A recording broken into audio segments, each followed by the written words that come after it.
Fala galera, então vamos resolver mais uma questão de PQI. Então, começando a ler esse texto, ele diz que água do mar, contendo 2% em massa de sal, passa através de uma série de 10 evaporadores. Em cada evaporador, uma parte da água é removida, concentrando o sal na água do mar. Quantidades aproximadamente iguais de água, então é importante essa parte, são vaporizadas em cada uma das 10 unidades, e logo condensadas e combinadas para obter uma corrente de produto de água potável.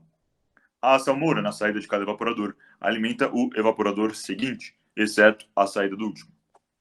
A salmoura, que sai do 10º evaporador, contém 5% em massa de sal e uma vazão inicial de água do mar igual a 70 kg por hora. Então ele pede para a gente 4 itens. O primeiro deles é: determine os graus de liberdade para o processo global, o primeiro evaporador, o 10º evaporador e um evaporador qualquer intermediário.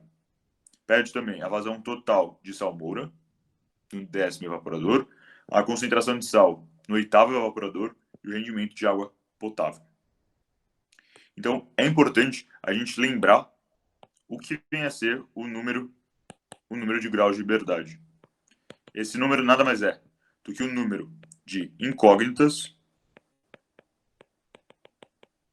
menos o número de equações independentes, certo? E claro, a gente vai analisar então esse número. De que forma? Se o número de graus de liberdade for igual a zero, se o número de graus de liberdade for maior do que zero, e se o número de graus de liberdade for menor do que zero.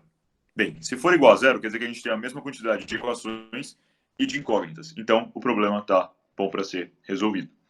Se o número de graus de liberdade for maior do que zero, quer dizer que eu tenho mais incógnitas do que equações independentes. Então, está faltando alguma especificação do problema. Então, vai ser mais difícil da gente resolver.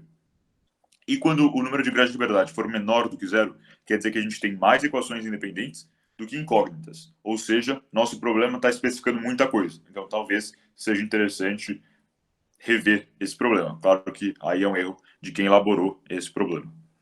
Então, ele pede para a gente os graus de liberdade.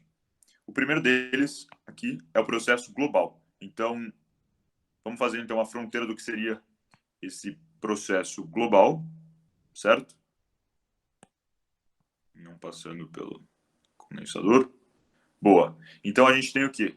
A entrada do evaporador 1, a saída depois do evaporador 10 e a saída depois do condensador. Então aqui a gente consegue ver que já escrevemos então as vazões e as frações de sal e de água, ou seja, as incógnitas que vão existir na corrente 1 e na corrente 10, e claro, após o condensador, são quais? M1, por quê? A vazão que a gente tem que evapora de água em cada um dos evaporadores é igual. Ou seja, no final a gente vai ter 10 vezes de um único evaporador. No final, a gente tem uma vazão em 2 pontos, certo? Então, o balanço total é uma equação e o balanço de sal é outra equação. Logo, a gente vai ter duas incógnitas e duas equações. Claro, se você quiser ter considerado também a fração de água aqui e a fração de água aqui, não teria problema, porque também a gente teria mais duas equações. Então, realmente dá na mesma, grau de liberdade igual a zero.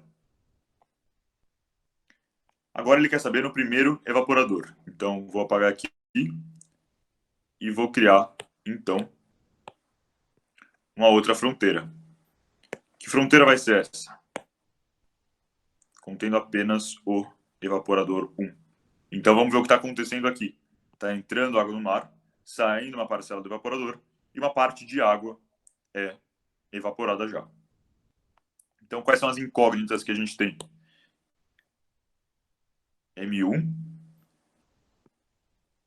a vazão na corrente 1, a vazão na corrente 3 e a fração de sal após o evaporador sair.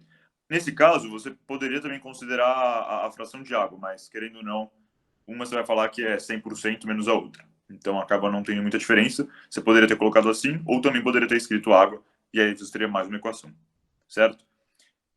Aqui nesse evaporador a gente pode ter um balanço, ou seja, esses 70 kg por hora que entram vai ter que ser igual às vazões dessas duas correntes, E também a gente pode fazer o balanço de sal. Ou seja, temos 3 incógnitas, 2 equações, grau de liberdade igual a 1, certo?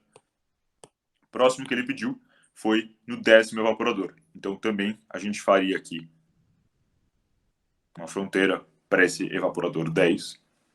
Quais são as incógnitas, então, desse 10º evaporador? A gente teria M11 ponto, então o que chega no evaporador 10, a corrente que é evaporada,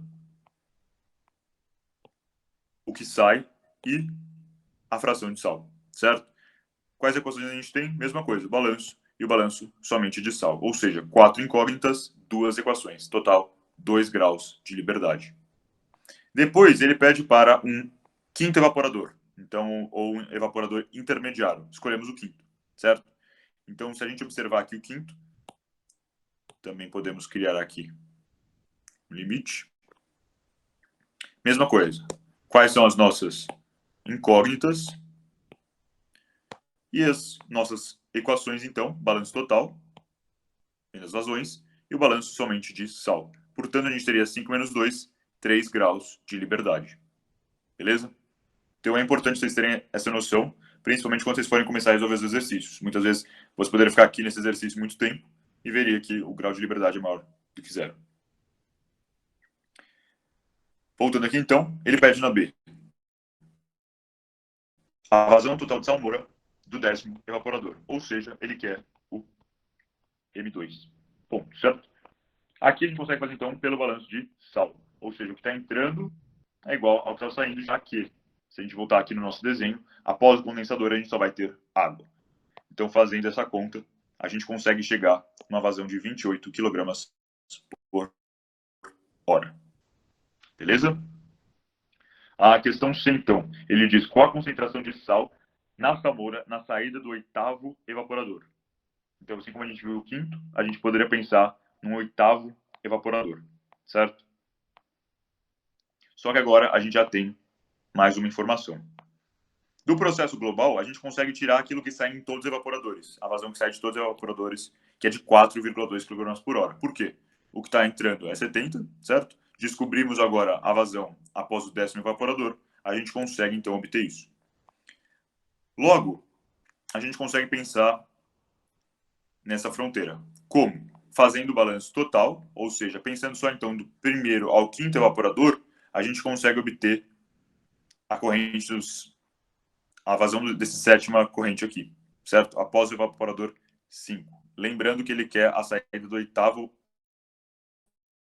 evaporador. E também a gente consegue fazer o balanço de sal, ou seja, o que está entrando vai ser igual, nesse caso, somente a corrente 7, a vazão da corrente 7, vezes a fração de sal. Porque, lembrando que sai do evaporador é apenas água. Daqui a gente consegue tirar, então, a fração de sal, 2,86%.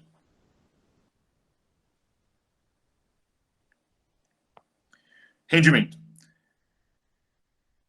A gente sabe que a produção de H2O água, né, pura é de 42 kg por hora. Por quê? Se de cada evaporador sai 4,2, a gente vai ter 10 vezes isso.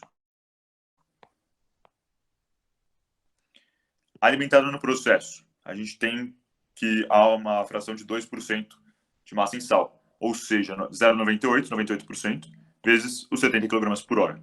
Ou seja, qual vai ser o meu rendimento? É o que eu obtenho puro sobre o meu total, ou seja, 61,22%.